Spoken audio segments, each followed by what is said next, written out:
Eu me dei a liberdade de deslumbrar um dia lá. Falar, nossa, uau, onde eu tô? Mas agora não, agora é foco. E eu vou nadar pro melhor que eu tenho pra nadar.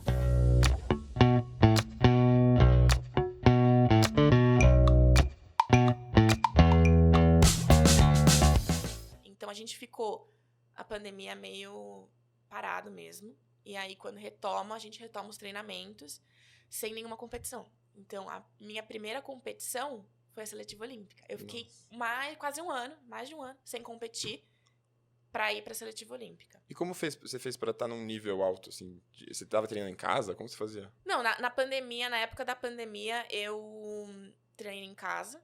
E aí, depois eu consegui uma piscina pra treinar, mas também não muito alto nível, assim, só realmente manter o corpo ativo. Quando começa a retornar, a gente retorna aos treinos. Então, não teve o que fazer, realmente. E acho que a atleta de natação, a gente precisa muito da sensibilidade da água. Não é só, tudo bem, eu posso ir, sei lá, correr na esteira, subir escada, descer escada, que era o que eu fazia no meu prédio. Mas falta a sensibilidade da água, né? Com certeza. E aí, é classificada, vai pra Tóquio. Como que foi, assim? Foi... é o maior clichê que eu vou falar, mas que é um negócio indescritível. É mesmo. Assim, foi realmente a realização de um sonho. E era uma Olimpíada diferente. Eu não vivi Rio 2016 pra saber exatamente como é uma Olimpíada sem pandemia.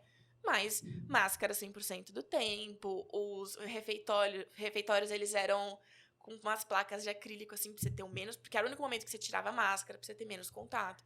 Exame todo dia. Então, você tinha que fazer exame todo dia de PCR. Entregar a sua saliva todo dia pra ir testar. E não podia sair da vila de jeito nenhum. Era uma bolha. Era uma bolha. E você não podia sair da vila e você não podia assistir às competições, as outras competições. Isso é uma pena, né? Assim, a regra era essa, não podia. Tá. Então, foi uma Olimpíada diferente. Quando eu cheguei atrás do bloco pra andar o revezamento, a arquibancada vazia, sem público. Mas mesmo assim, foi um negócio incrível. Então, assim, eu mal posso esperar pra ver como vai ser o retorno realmente, né, do esporte olímpico, que vai ser Paris. E mesmo assim, eu achei que foi uma Olimpíada que teve muita adesão de público. Porque eu assisti Rio 2016, eu tava na arquibancada, principalmente nas provas da natação. Foi um negócio, assim, absurdo. Mas eu vivendo a Olimpíada, eu senti que o público tava muito engajado por trás. Porque também tava todo mundo em casa ainda, a pandemia ainda tava rolando. A gente tava precisando torcer pelo Brasil e comemorar de alguma coisa. Então, acho que também o momento foi muito propício pra aderir o esporte, né? Pro brasileiro aderir o esporte. Sim, com certeza. Eu lembro que eu tava acompanhando os atletas de, sei lá, teve o Douglas do vôlei que tava fazendo muitos stories lá dentro e tal. Então, eu queria acompanhar a rotina de vocês, assim, sabe? De ver como que era, eu vi os PCRs que faziam, o refeitório. Poder viver junto, né, com os atletas. Até porque a gente também tava em casa meio sem fazer nada, ali você vê um monte de gente junto numa Vila Olímpica, que chama. Vila Olímpica, isso. Como que é a Vila Olímpica, inclusive, assim? São vários prédios. E aí, cada país tem o seu prédio, uma parte do prédio, com apartamentos. E aí, os atletas ficam nesses apartamentos. A gente chega, compete, no dia seguinte ou 2 dias depois a gente já precisa ir embora, porque tem mais esportes chegando e a gente vai revezando. Você ficou pouco tempo, então? Eu cheguei... Eu não lembro exatamente quanto tempo eu fiquei, mas deve ter sido próximo de 10 dias, 12 dias. Eu optei por não fazer a aclimatação, porque o meu revezamento era uma das últimas provas. Então, se eu fosse fazer... Só o tempo de eu chegar no Japão e ficar o tempo lá determinado, eu já ia estar bem aclimatada. Então, eu fui mais em cima da data, treinei lá, continuei mantendo meus treinos enquanto estava rolando a competição, competi, no dia seguinte, já voltei pro Brasil. Aclimatada se diz de fuso horário? De fuso horário, isso. Entendi. E é legal a convivência? Vocês puderam ter uma convivência na Vila Olímpica? Assim, dizem que tem um monte que as pessoas se conhecem, que tem muita relação entre as pessoas lá. Como que funciona, assim? Então, por conta da pandemia, eu acho que isso ficou um pouco mais restrito, assim. Porque quando a gente chegou lá, a regra era de que você não podia nem trocar PIN. Né? Porque a gente vai com os PINs dos países e a gente troca um PIN país com o outro. PIN é tipo broche. Tá. A gente vai trocando. A regra era de que não podia. Aí lá eles viram que lá naquela bolha tava tudo bem, e aí ok. Então ficou um pouco... essa proximidade foi um pouco mais complicada por conta da pandemia, mas mesmo assim você consegue ter uma troca muito, muito legal com outros países e com outros esportes também, principalmente. Você conhece os melhores atletas do mundo inteiro dos maiores esportes do mundo, né? Exatamente. Eu imagino que seja, ainda mais pra você que é atleta, né? Você chegou a conhecer gente que você não conhecia, que você tinha vontade de conhecer, assim, algum ídolo, alguma coisa do tipo, não? Eu tava acho que tão naquele momento ali, o pessoal do Brasil dava pra ter mais proximidade, conseguir conversar mais. Mas fora, assim, os grandes ídolos, coitados, eles às vezes nem conseguiam almoçar, porque muita gente tirando foto. Eu também achava desconfortável, então aí evitava. Aham. Eu queria te perguntar sobre essa parte da relação com as pessoas na Vila Olímpica, porque,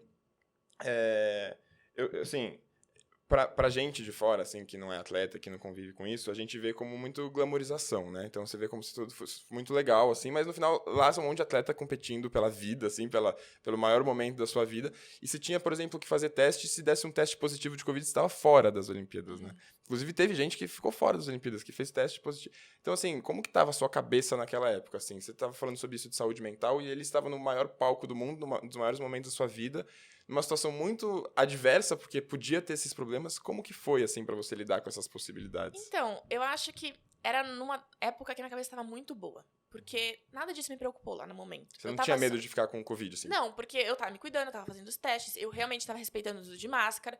Então, não é um medo que eu tinha. Eu tava muito realizada mesmo de estar ali. Então, era uma época que a minha cabeça tava muito boa. Né? E por mais que tivesse a pressão de uma Olimpíada, eu tava muito feliz de estar lá. Então não foi nada disso que acabou me afetando. Então você conseguiu desfrutar? Consegui. Deu pra aproveitar ali e ver, né? Viver o movimento olímpico, assim. E como foram os resultados, assim? O seu resultado, como que você se sentiu depois das Olimpíadas em nível de atleta profissional, assim? Então, eu fui pra nadar só o revezamento misto. Eu nadei melhor do que eu tinha nadado na seletiva, mas ainda assim, revezamento, né, é um grupo de pessoas, acabou não sendo suficiente pra gente passar por uma final.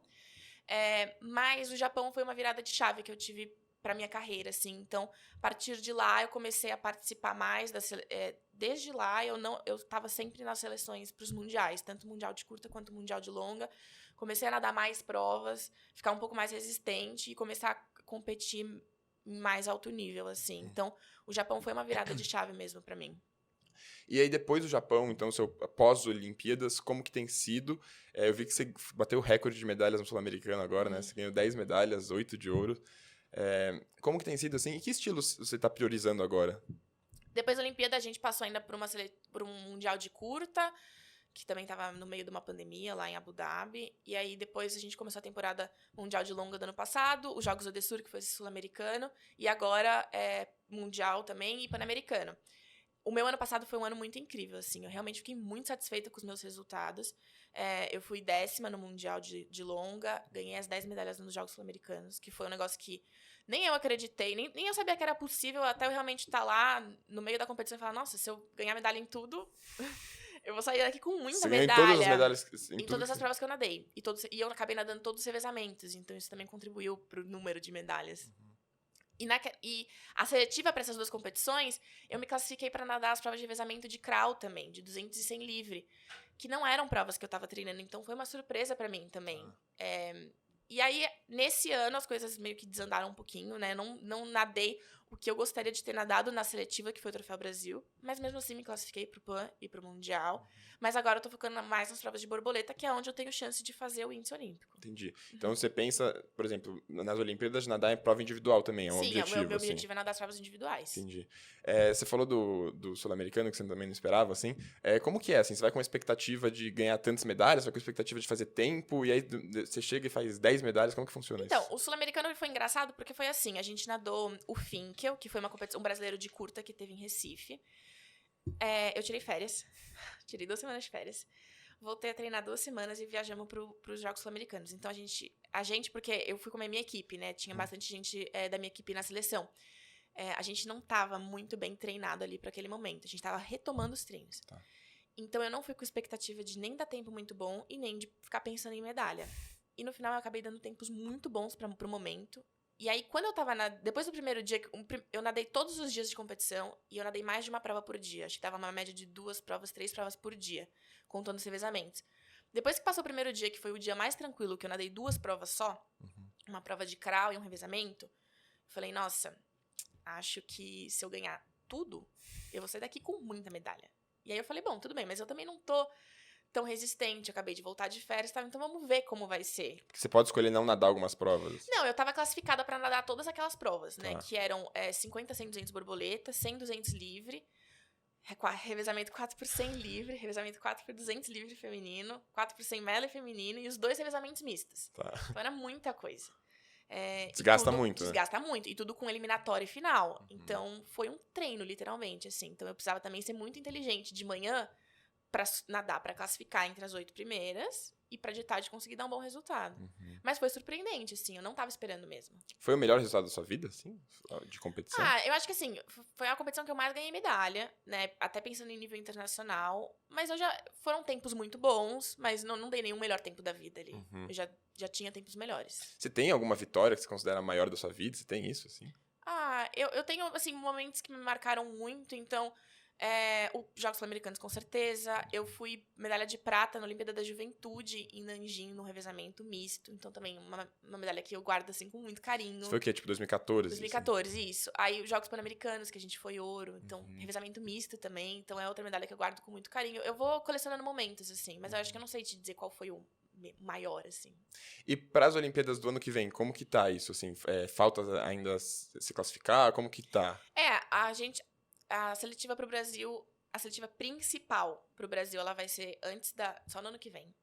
Mas, a partir de agora, então, Jogos Pan-Americanos, e vai ter um brasileiro aqui em São Paulo também, já vai valer para índice olímpico. Então, assim, você pode fazer o índice olímpico, mas você meio que fica como uma salvaguarda. Você precisa ainda confirmar a sua vaga na seletiva. A seletiva tem um peso maior.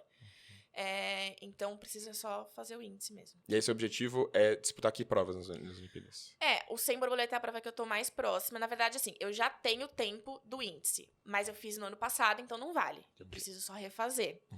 Então, eu acho que o 100 borboleta é a prova que eu tô mais próxima. E aí, tem revezamento também, não? Tem revezamento. Aí a classificatória do revezamento ela é diferente. Então, pra a Olimpíada de Paris, a gente no Mundial tinha que começar a ranquear a nossa equipe entre os 12, 16 melhores. Acho que 12.